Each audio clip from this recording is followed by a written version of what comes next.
So last week, so what's the point of this book? Why was this book written? Not the Bible, just Hebrews. As a reminder Of the Old Testament and where people came from and where they were going, and the new covenant with Jesus Christ. Yes, what was the problem that the author was trying to solve? People were falling away. People were falling away because they were afraid, right? They lost their faith and were willing to give it up quickly, right, for something that was maybe easier or more stable. And so she's saying, no, stick with it, hold with it. Look what happened last time. Who was the last time? But they fell away. Jesus. How far back? All the way back, baby. All the way back. All the way back. Having the apple and the snake? No, a little forward. Right? The Hebrew people in the desert, the Meribah, the water problem, right? Losing their faith, not going into the promised land. And don't be like that. Right? We can Don't get thirsty. don't get thirsty, exactly. Live in Seattle where you get plenty When of you rain. you can even move to California and get plenty of rain. Yeah. So there's a lot of ways to get enough water nowadays, thanks be to God. My gosh, we're like it's like living in the Amazon. It's unbelievable. Yeah. Jeez Louise. So anyway, my car has a leak in the roof. Oh, no. I know. And so I get in, so I got these things and there's a puddle in there all the time. And so then I take because Paul collects, which is okay, but then I try to take out the thing without spilling it. Not made to take out easily. No, it just falls. So I got water all over the place. It's Anyway. meant to pour over. That's like the church, we have a leak here. There it is.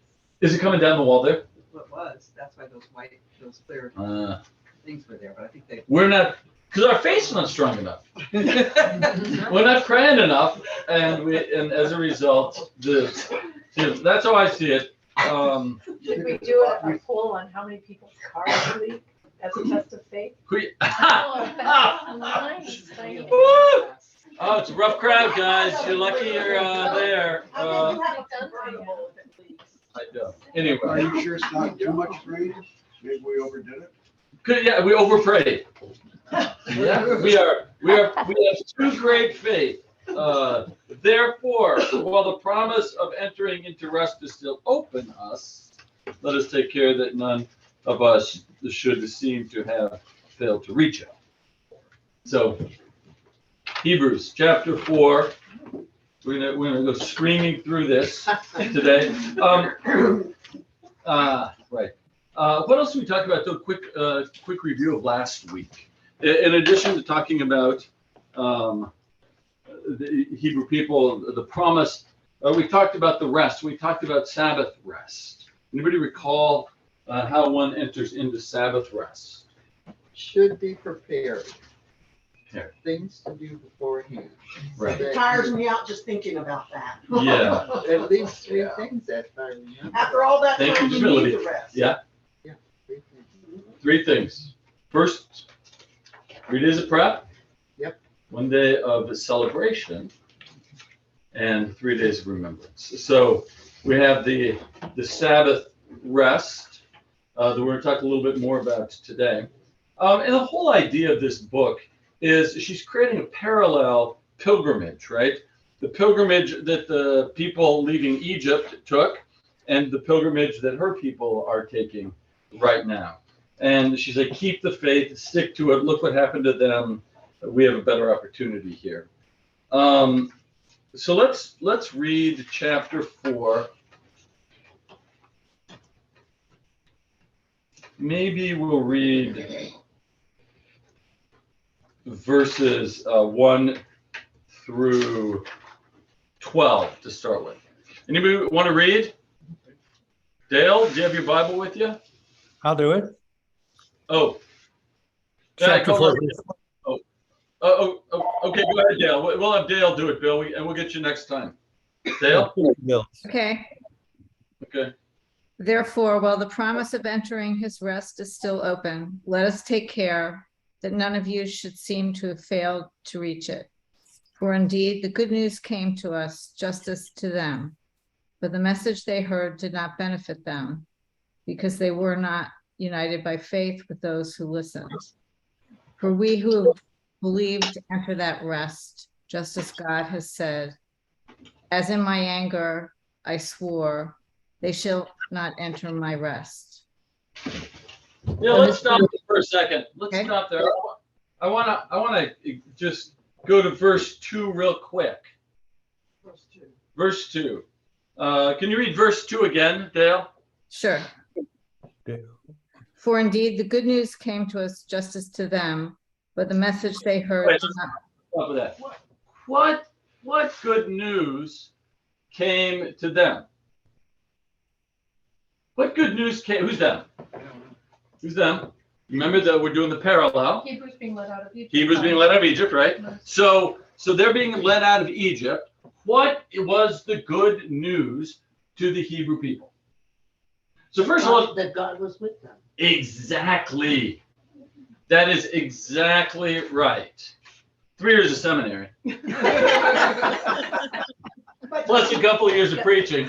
So 1 or 2 years of preaching. Yes, God was with them, right? But good news in the New Testament always means gospel, doesn't it? Well, gospel actually means good news. Okay. And the good news is what? God was with us. Okay. God was with them, right? So, and how do we know God was with them? What are the 2 big signs, day and night? The pillar of cloud and fire. Pillar of cloud and the smoke of, Smoke. yep, the smoke of vaping. They vape smoking. And so God, so this is a very interesting thing. She's saying, look at the good news has been around, right? This is not new news. This isn't, the Old Testament isn't bad news and the New Testament good news. It's all good news. Why? Because God was with them. So let's take a look. Okay, I'm gonna get a little distracted, Dale. Sorry. Let's take a look at what that promise looked like. So, of course, you naturally go where? Deuteronomy 30. Naturally, you'd know, right? So, Bill, now you read Deuteronomy 30 for us. The whole chapter? No, 11 through 20. 11 through 20. Almost the whole chapter, Libby. So Deuteronomy, this is super interesting. So what's happening, right? So they're right up there. They're at the edge. They're looking out over into the promised land. They're looking across the River Jordan. Everybody's dead who had left Egypt, except for one guy who, no, not Joshua. Aaron? No, not Aaron. Aaron's dead. He's already been- Moses. Everybody. Everybody's dead, but Moses, and then the next generation, right? So there's people there, right? But they're the kids that were born in the wilderness. The whole. Sorry. Jeez. Somebody calling for more coffee cake? Well, you know, if it was 40 years that journey, most people would be dead because they didn't live that long and they had to be grown-ups to leave. That's exactly right. And they were smoked by God. No, I'm just kidding. So, yeah, right. I mean, so there's some natural life attrition that was experienced along the way. But okay, Bill, do you want to read that? Do you have it? Exodus chapter 30, verse 11 through 20. I thought you said Deuteronomy. Deuteronomy. I did say Deuteronomy. Yeah, thanks. Did you want Deuteronomy? Yeah, I do want Deuteronomy 30, verse 11. Fire it up. For this commandment which I command you today is not too mysterious for you, nor is it far off. It is not in heaven that you should say, who will ascend into heaven for us and bring it to us, that we may hear it and do it? Nor is it beyond the sea that you should say, who will go over the sea for us and bring it to us, that we may hear it and do it? But the word is very near you, in your mouth and in your heart, that you may do it. Okay, hold on for a second. Sorry. So what does that sound like to you? God with us. God with us. Sound like whose mission statement is this? Wherever you are in your spiritual journey. Well, yeah, that's close. Yes, that is very good. That's always the right answer at Epiphany. but isn't that's Jesus, right? That's Jesus's mission statement. What is Jesus's mission statement? Let's jump to Luke, since we're there. I think it's Luke. Should we go to Matthew? Which one he takes out the scroll and reads it, is that the one? Well, no, it's close. It's when he puts it away. Oh, right. He reads it first, and then he puts it away. And he says, okay, let's go to Matthew chapter 4, verse 17. You can underline this in your Bible, too. Matthew 4:17. First one there, 3 years out purgatory. Woo-hoo. From that time, Jesus began to proclaim, repent, for the kingdom of heaven has come near. Right. The kingdom of heaven. Turn around. What's repent mean? Turn around. Mhm. Turn around. So when people hear Jesus, what do they think about? They think about this Deuteronomy that Bill's reading, right? Mhm. The kingdom of heaven has come near. You don't have to go up there to get it. You don't have to go over there to get it, right? It is right here. Closer to you than your jugular vein. That's exactly right. I can't tell you the chapter and verse, but that's what they That's say. there. It's very near. It is in your mouth and your heart for you to observe. All right, Bill, read on, verse 15. See, I have set before you today life and good, death and evil, in that I command you today to love the Lord your God, to walk in his ways and to keep his commandments, his statutes and his judgments, that you may live and multiply. And the Lord your God will bless you in the land which you go to possess. But if your heart turns... So let's just stop there for a second. So Joshua's saying, see, I put before you today a choice. So what we have here is we have the presence of God. You do not have to go very far to see God or meet God or be with God. And still, you have to make a choice. And the choice is between life and prosperity and death and adversity. And if you choose God's way, you'll get what? Life. Yeah. Choose life. Right. Not death and adversity. So anyway, read on with 17, Bill. But if your heart turns away, so that you do not hear and are drawn away and worship other gods and serve them, I announce to you today that you shall surely perish. You shall not prolong your days in the land which you cross over the Jordan to go in and possess. I call heaven and earth as witnesses today against you, that I have set before you life and death, blessing and cursing. Therefore, choose life, that both you and your descendants may live, that you may love the Lord your God, that you may obey his voice, and that you may cling to him. For he is your life and the length of your days, and that you may dwell in the land which the Lord swore to your fathers, to Abraham, Isaac, and Jacob, to give them. Awesome. This is such a fabulous little piece of scripture, right? So it's just super core. And so when we're talking here, this is the good news that Joshua has proclaimed to the people of Israel that they're talking about. And also, in the same way it was in Jesus' time, it was back then, it is a choice. They must choose. Elizabeth. I'm getting confused. Joshua is the Oh, son so- of, None, actually. But that's that. So Joshua is the one that was chosen to replace Moses to lead the people of Israel into the promised land. thank you. Yeah. Joshua fit the battle of Jericho. Jericho. Yeah, then they went and they beat Jericho back with trumpets. But is Joshua the one speaking? Yes. I have a question for Bill. What version is he? What translation? Yeah, what translation, Bill, do you have? My translation is the New Geneva Study Bible, New King James Version. New King James. New King James. So we have had good news proclaimed to us, just as they did. What's the good news, Benta? That God is here. But the message they heard was of no value to them. Right? because they did not share the faith of those who obeyed. Right? So some obeyed and some didn't. But it's about that choice. And that choice is true for them. It was also true for the people that Priscilla was writing to. And I think it's true for us as well. It is a choice to be a person of faith. Choice. Or a choice not to be. Although I think it's a choice to be a person of faith. It's not a choice to be nothing. You can just do nothing. Right? By the actions of your life. So most people don't accidentally go to church or accidentally pray. Oh my gosh, I just accidentally prayed again. Right? So faith is an activity that we choose. All right, let's read on. Dale, verse 3. Book of Hebrews, chapter. We're back to Hebrews, sorry.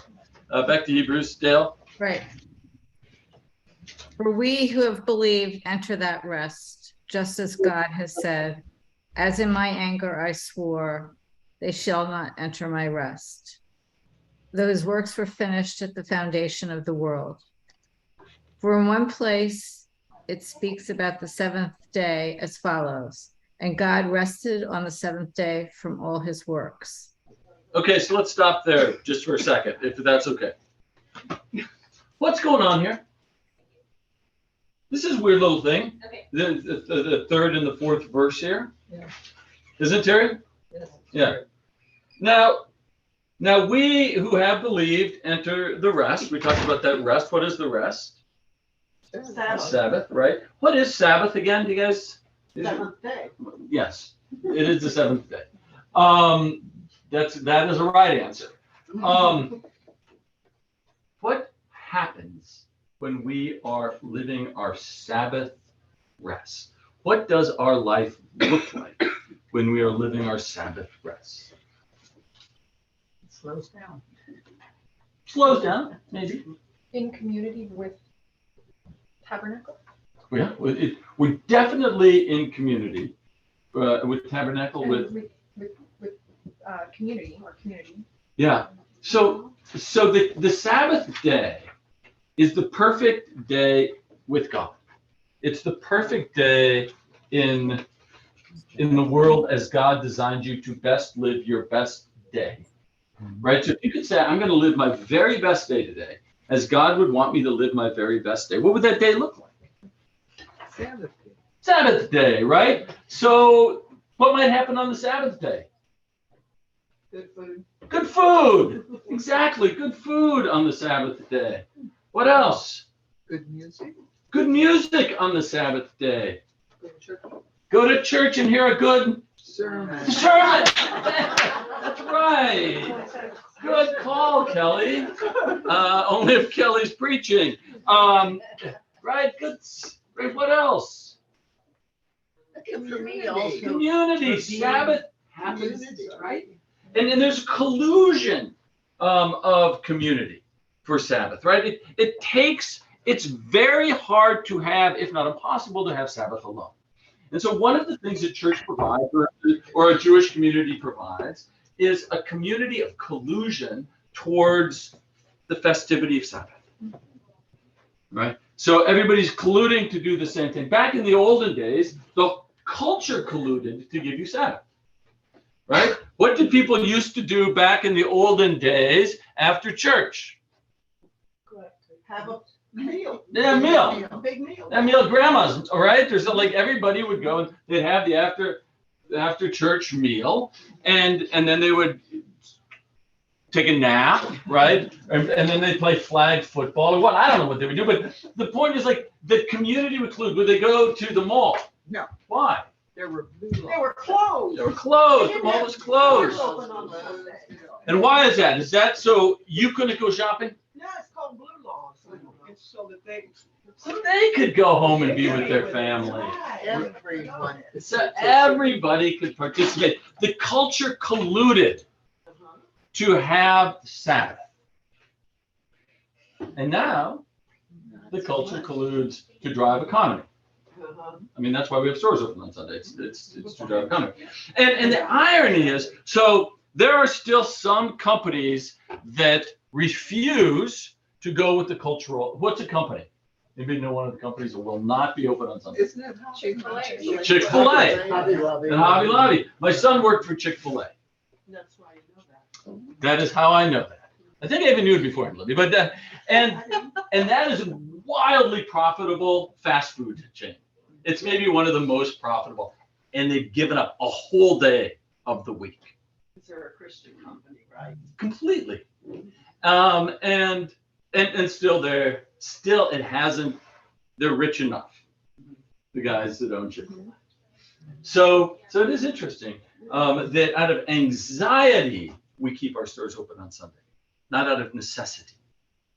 Out of anxiety, because the other guy's doing it. So because the other guy's doing it, I have to do it to keep up with the other person, right? And there's a very few companies like Chick-fil-A that say, no, I don't actually have to, and I can still make all the money I want to.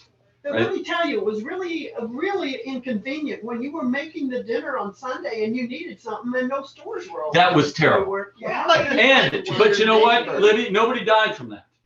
And you Um, went to your neighbor. And you went, and you went, More community. and you went to your neighbor to get the butter. That is exactly right. And it's sort of about planning too, right? And so in Sabbath prep, you think, gosh, do I need butter to baste the turkey? But you don't ask, you wouldn't ask a question Sunday morning, you'd ask it Saturday morning. And then, You wouldn't do that if you were Jewish. well, yeah, no, you wouldn't do Jewish. You would never use butter on your turkey. It would, Right. uh, Never. but the point is, all right, so now one of the things the church offers is a community of collusion for Sabbath. But what makes it valuable or more valuable is common presence in the collusion. So that's why coming to church actually matters, because you're affirming the collusion of the necessity of Sabbath to help everybody have their best day in relationship with God. It matters, right? So church isn't just about hearing Kelly's a great sermon, right? Or listening to great music or saying your prayers. It's all about the collusion of community to create Sabbath, which is to offer people the capacity to have their best day with God, right? And so it's not just resting on Sabbath, it's having a day of festivity. More people at coffee hour, the more fun coffee hour is, a day of festivity. So I'm going to put Joseph Constance coming today. You guys don't know Joseph, but if you don't, you will, because he's coming and he's going to preach on Sunday and the Sunday evening and give the forum. Joseph is a priest in a parish in in Maryland, just outside the Beltway in DC, St. John's, great church. And it has a ton of immigrants from the Caribbean and Africa and Haiti. It's a big, thriving church. And on Sunday, they go to church and they stay at church, like all day. And everyone stays, and they all bring food, and it's not organized. They just bring it. It's not like you sign up on the thing, to bring the hot dish. And it goes on for hours after church. Just I gotta go home. I mean, and because the culture still has a sense of both the value of people's presence in the place, so they stay, right? And this sense of festivity on the day of Sabbath. And that's something for us to wonder about. It's always an individual decision, choose life or death, but it has massive communal value in the common collusion of getting into the Sabbath rest. You with me? Does that make sense to you guys online? Okay, so that's, anyway. Where were we? So sorry, guys. So we're still on verse 3 now. Verse 3 and 4. So we have this very interesting thing going on here. And what the author is saying is there is a rest that was inherent, sort of woven into the very fabric of creation that happened at the beginning of time on the seventh day, Genesis chapter 2, verse 2, when Sabbath rest was created. So that means what? Always available, always there. Sabbath day is present and available all the way back from the beginning of time. And the thing that throws you out of it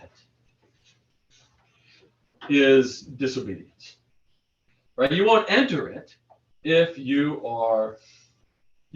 anybody can enter it, but you won't enter it, right? It's present and available, but only present and available if you choose. True with us too, right? Which is why we don't have Sabbath, most of us, because we don't actually choose. Mm-hmm. Or we have degrees of Sabbath. Well, I don't know. Can you have a degree of Sabbath? I think it's like that spiritual gym, right? In practice of.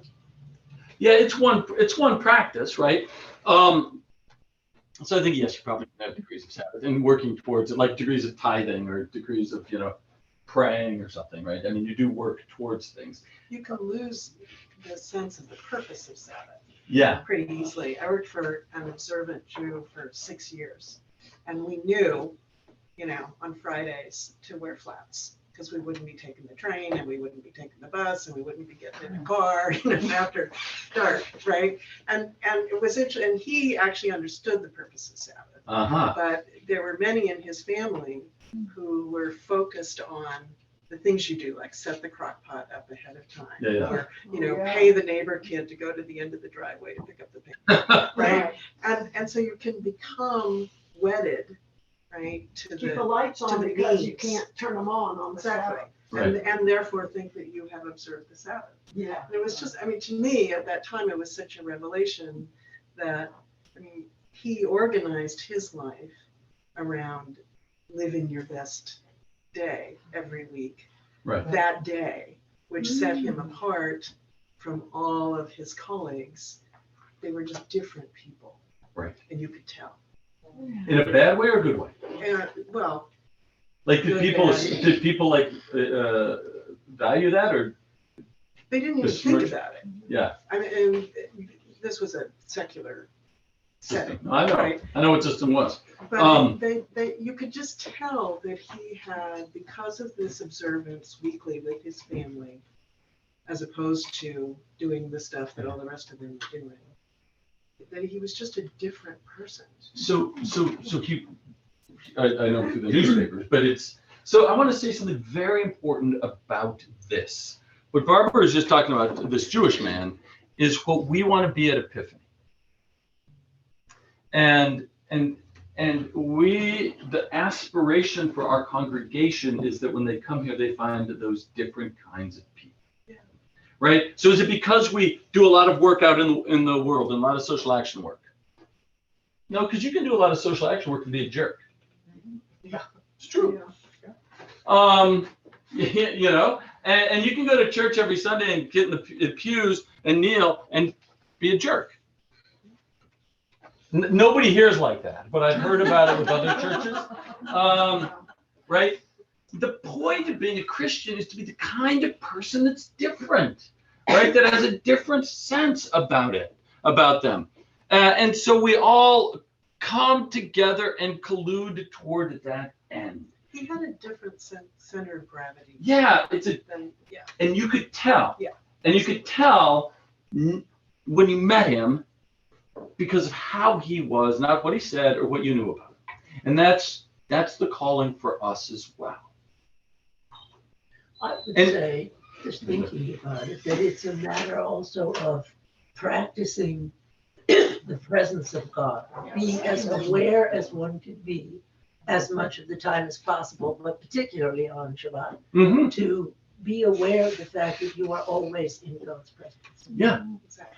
Sometimes very hard. That's a hard, because That's hard just to do. reminded me, we used to have a guy who was Seventh-day Adventist. The same thing. If there's a Friday meeting, everyone knew that meeting had to end before sundown so that he could get home. And it was interesting that everyone after a while knew that if he was on this committee, you did that. And everybody did it. And no one said, oh, geez, Wayne's asking us. I never heard that ever. And he was committed. It was just a matter of fact. He never apologized. He never explained. Everyone just knew. And I would guess he made everybody's everybody else's life a little bit better because of Did you guys go home earlier? Well, I just think it was more of an awareness of, oh my goodness. You know, I never really, we just sort of knew that, and I never heard anyone say, but I do think that, I'm sure people in the room all of a sudden have a little faith moment of their own, of saying, Because you notice. Yeah. here's this guy who's a well-known leader in this industry, runs this business, and he's saying, Friday, guess what? This meeting ends at this day because I leave and I head. And no one ever said, oh, geez, you know, everyone just said, oh, okay. And Did you guys lose money because of it? I'm sure not. I mean, that's the thing that's so interesting. This is a culture about accounting, about economy, about money, about profitability. And that's fear-based, right? And the fear is if we don't do, we will lose out. And so you create this massive momentum of speed, right? And the only thing that happens with speed is you don't make more money, you just go faster. And when you go faster, what happens? You get tired, you miss, you step on people, right? And so there is something very important. I believe there's fundamental equity, that we would not have less GDP in this country if there was a Sabbath. But you know what we would have more of? Better environment. More community. More community, Potlucks. right? More potlucks. No, Elizabeth, you're exactly right. More mac and cheese. Right, more mac and cheese. Right, so those, but there needs to be communities that articulate the importance of that. And it's important with communities like Epiphany. Why Epiphany? Because we are so conventional. I mean, we're Episcopalians. We are, we're not outside the fray. We're becoming more and more so just by calling ourselves Episcopalians or Christians. But it's important to take stances, to say things like, I am going to church on Christmas Eve. Or Christmas Day. Or I'm going to, we're not going to leave for spring break until Monday because Sunday's Easter. Oh, incidentally, what day is Easter? Always on a Sunday. Thank you. Let's be more specific. April 9th. April 9th. April 9th. Who has that on their calendar? Raise your hand. Four days out of purgatory. Me, because it's my granddaughter's birthday. Right. So you have it on your calendar, right? So now, Shelley, when you're going to plan that trip to Hawaii, you'll look on your calendar and say, oh, that's Easter. So the person that I'm talking about, it was interesting because he was in a high stress job. You a senator. And yeah, and his colleagues obviously were. And it was so interesting, going to the point of, people who work really hard to do good. Yeah. At the end of the day, when you're in a job like that, you've just been inundated, right? At the end of a week, say, with people wanting something from you. And, you're scheduled every 15 minutes and you're working nonstop and your whole team is, and it's, intense. And what was interesting to me was that some of the most liberal advocates that we worked with, who were wonderful people, at the end of the day, you're exhausted. Somebody comes to you and says, oh, one more thing, come to, right? Come to, the homeless shelter and see all these, sit with people who have nothing and who are going to want more things from you. Or let me take you to a really nice dinner at the Capitol Grill. Right? And you can begin to see how people think, well, I should just go have dinner, or I should just, spend my Sunday taking care of myself, or hanging out, or, doing fun stuff. And they start to move away from the thing inside them that made them want to give, right? You could see it. I mean, that's the most benign difference, I think, that I observed. Because some people just start over there, right? I deserve this. Someone should take care of me. I'm doing all this great work. But the thing about him was he was not a proselytizer. He never spoke about it. It's like he just by action. I mean, he didn't show up at his nominating convention because it was on a Saturday, right? I mean, he told people ahead of time.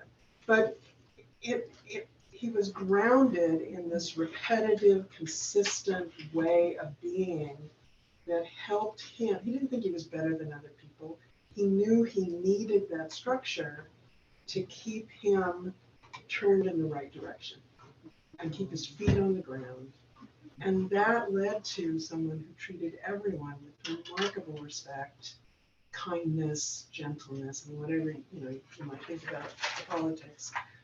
And that set him apart as a real grounded, whole human being in, an atmosphere in DC, which is not known for that. Yeah. So- I'm wondering if somebody online has a particular experience they want to talk to, speak to. I don't see anybody, Mary. Do you have one though? No. Okay. You do let me know. Usually I hear from people online though. So let's read on, Dale, on verse 5. Okay. And again, in this place, it says, they shall not enter my rest. Since therefore it remains open for some to enter it, and those who formerly received the good news failed to enter because of disobedience. So we'll stop real quick. This is the choice piece. Choice. All right, read on. Again, he sets a certain day, today, saying through David much later, and the words already quoted, today, if you hear the voice, do not harden your hearts.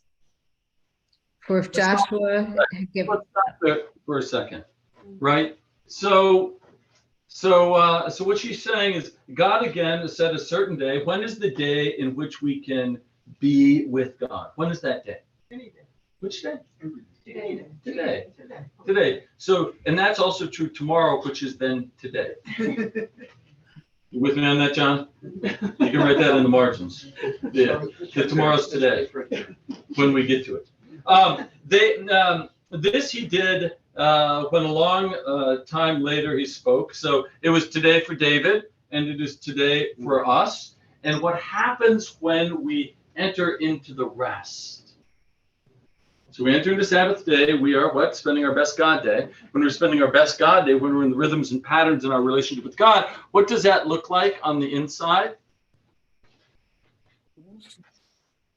Today, you do not have a hardened heart. You do not have a hardened heart, right? So the hardened heart is what? So the heart is where the will is, right? The spirit.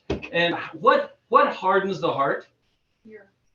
Fear, yes, and fear is the opposite of, and love, and God is. So that's a little chain of logic. But the reality is, our heart is soft when we are in relationship with God. Our heart is full of love when we're in relationship with God, and we are in relationship with God because we're on our knees praying with our hands like this. Maybe, but not necessarily. The best way to be in the love of God is by loving somebody else.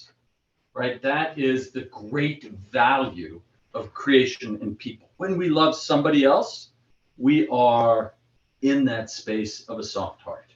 Right? It is not hardened. So we'll go on with 8, Dale. Okay. For if Joshua had given them rest, God would not speak later about another day. So then, a Sabbath rest still remains for the people of God. Right. For those who enter God's rest also cease from their labors as God did from his. Perfect. Let's stop there for a second. So we have the Joshua piece. We looked at it a little bit earlier, you remember, right? And the choice options, right? A Sabbath rest, there remains today an opportunity for the Sabbath rest. Why? Because God is with us, like God was with them, like God will be with us tomorrow and was with us yesterday. For anyone who enters God's rest also rests from their work. So Sabbath, of course, is a day when we don't work, but it doesn't mean we don't do things. It can be a day of play. So rest is the opposite of work, but play maybe also is. How is play different than work?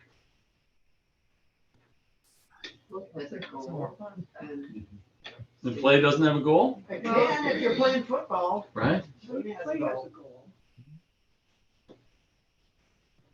You don't have to play. Yeah. You have to go to work.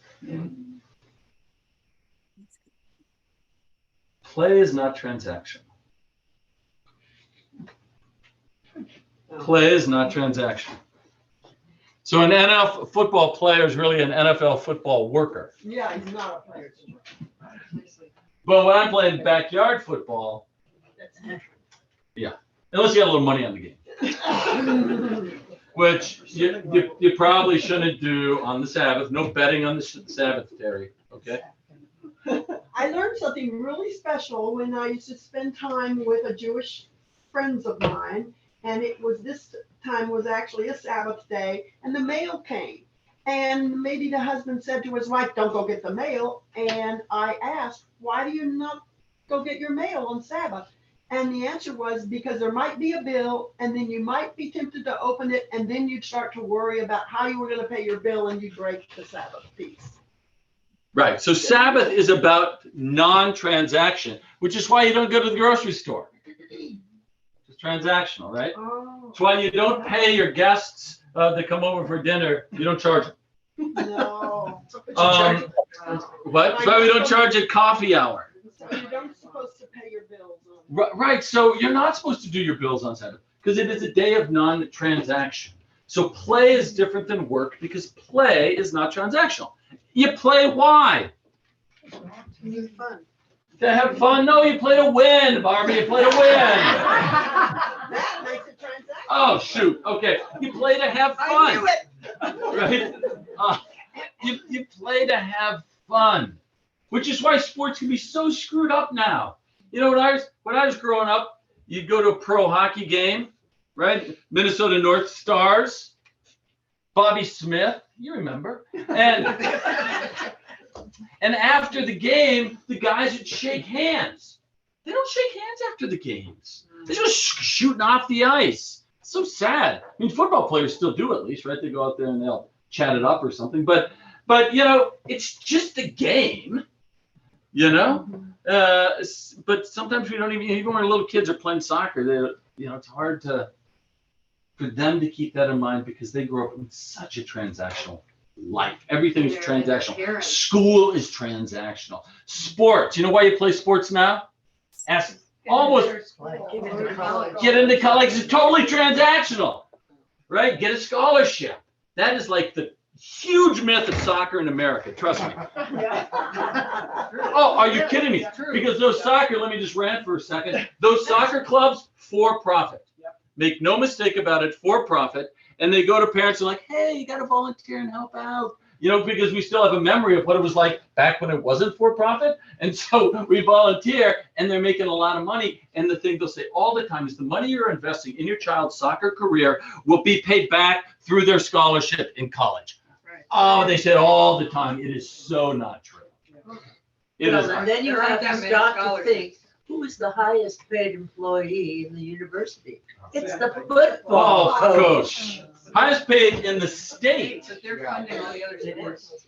Right, but it is a transaction. They're not playing. And so those kids who are coming up, who get the scholarship to play on the football team at the University of Washington, is that so they can get an education? No, it's so they can drive the revenue on TV. But Elizabeth. I would like to step back for a quick minute because I'm hearing this and I also heard what Sally said about, that particular income from football enables all of this other stuff. Also, what we've read here, I feel, there's a day where we do this. It's not poo-pooing the work. It's not poo-pooing some of these other things that are, in community of helping one another and creating a thriving societal based on the Mosaic laws and traditions, et cetera, et cetera. But here's this day that we do to remember one day. in tradition. It's throughout, but it also doesn't poo-poo. Well, I think poo-pooing is okay in a sense. Let me say this. So you can't The- do those other things. The day of the Sabbath just stops us for a moment to think about what we're doing.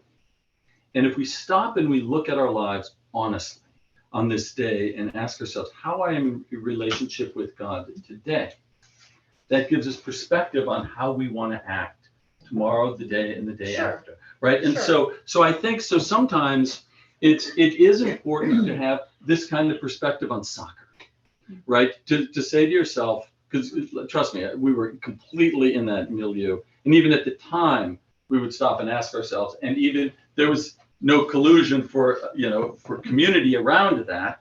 and the train runs, but it's important to stop and recognize what is happening and to be honest about the nature of that. Was it bad that my daughter played soccer? No, she thoroughly enjoyed it 3 knee surgeries later. And right, and so I think those are important reflections to have on what's really happening. Sure. And what's really happening is the kids who get football scholarships get an education. It is a dangerous sport, and it drives massive revenue for the university. And when we're watching football, which I love watching, I watch tons of football, more than I should, and is to understand the pattern of it. That's all. You know, the big picture. Because as baptized Christians, we think about the powers and principalities, the systems that are in place that drive things that if we don't take the Sabbath day to think about and recognize and even talk about, then we don't have a perspective. Then we are the same kind of people and not a different kind of. Right, but you still participate in the system of whatever happens those other days of the week with your. Sure. However, enlightened.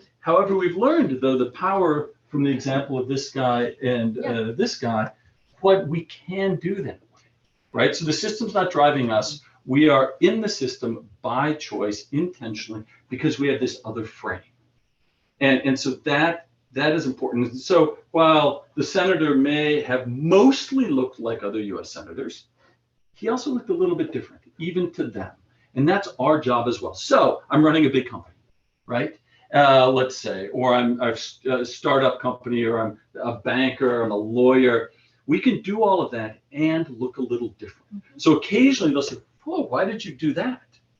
Because I'm a little bit different. Does that mean you shut down the company? Well, the Chick-fil-A, they shut it down on Sundays. Why? Because they're a little bit different. But they're still in the system, Right. And they're a little bit different. Right. And so I think that's very important then to have that perspective of the little bit different. And Sabbath gives us that. Well, and Right, so doesn't it He still ran also- for Senate, right? Yeah. Yeah. I mean, because I was thinking about this the other day, about how, what our purpose is in life, right? And if you think that your soul is already perfect, right? It doesn't change, it's immutable, right? But this amalgam of habit and, idiosyncrasies and selfishness and, weird responses that I call I most of the time. Why does the soul need this kind of an experience? And it's almost for that reason, that what you and Dwight are saying, that if our life's purpose is to align, to choose, to evolve and choose so that the I becomes aligned with the soul in some way. I mean, maybe this is like training camp, or maybe it's, maybe we're sent here to live the way you guys are talking about, live our Sabbath lives, live from a Sabbath frame every day in the world that we find ourselves in, right? And to be ministers of reconciliation, and the only way to do that is to have experiences, shared experiences, and grace, and hold each And the other's Sabbath, hands. observance of the Sabbath just makes it easier, because you're setting down new tracks. Yeah. Right? That you can naturally sort of fall into in terms of your reactions to what happens around you, instead of, if left to your own amalgam of crazy reactive stuff, you enter the world in a different way. Right. Right. To be totally kind of out to lunch, I don't know if anyone's a Blue Blood watcher. What's a Oh, blue yeah, blood? Blue Blood's a TV series. Oh, okay. And Yeah. and one of the things about it that people notice is that every Sunday the family gathers, the whole entire family gathers for Sunday dinner. Everybody shows up, and everybody knows no matter what they do, the show always ends with them at the table. They say grace, and here it is. It's a cop show, and I've read a whole bunch of little articles that talk about that part of it, is the fact that here's this dinner, say grace, it's a Catholic family, and everybody shows up for Sunday dinner. And that's my favorite part. Didn't they do that at the Waltons? Oh, Wouldn't the Walton I same think so. kind of Little prairie. same kind of house thing? in a Little prairie, little house. in a Liz Loves on Prairie, right? Little Joe. Oh no, that was Gunsmoke. Anyway, the point is, or maybe But don't you think, Bonanza. don't you think our culture though, and they malign and make fun of like Chick-fil-A? Filet, oh, for Yeah. sure. And, oh yeah, And it's not held up as being any kind of plus at all. They're just pushed aside by it. Yeah, no, I mean, that's the point of the collusion, right? Yeah. Right? I mean, so, I mean, how many folks, said to their, like, oh, I'm gonna go to church. Oh, why are you going to church? Let's meet at, we're having the birthday party's at 10 o'clock Sunday morning. To be a person. So here's the thing I would say that we don't do very well generally, and we could all do a little bit better, I think, at Epiphany, is have your non-negotiables. My non-negotiable is I'm going to church on Easter here at Epiphany. That's a non-negotiable. Good. That's a non-negotiable. Those are my jobs. I have a non-negotiable that I go to. Yeah, for me. Somebody else say it. But like, what are your spiritual or religious non-negotiables? Like, like the senator and his Sabbath. I mean, do you have a non-negotiable for your relationship with God? That you pray in the morning, or that you whatever that is. Do you have? Well, you just turn to your spouse or your kids. Yeah, I know you want to have Christmas dinner at 6 o'clock, but I'm going to church, and you can have it without me, or you can wait. I love you. You'll still be my child, and I'm going to church because it's a non-negotiable. Except you were talking to your spouse at that point. Or your spouse. You could be talking to your spouse. Or like, what are your spiritual non-negotiables? Because when those happen, I have one in my house. I nap every day. To be with God? Yes. Yes. Thank you, Elizabeth. So I nap every day to be with God. The point is this. Everybody in my family knows. Nobody ever says, what, do you have to take your nap? No, never. It is so ingrained in our family system. Oh, I have one. Kristen's more like, have you taken your nap? Don't take your nap.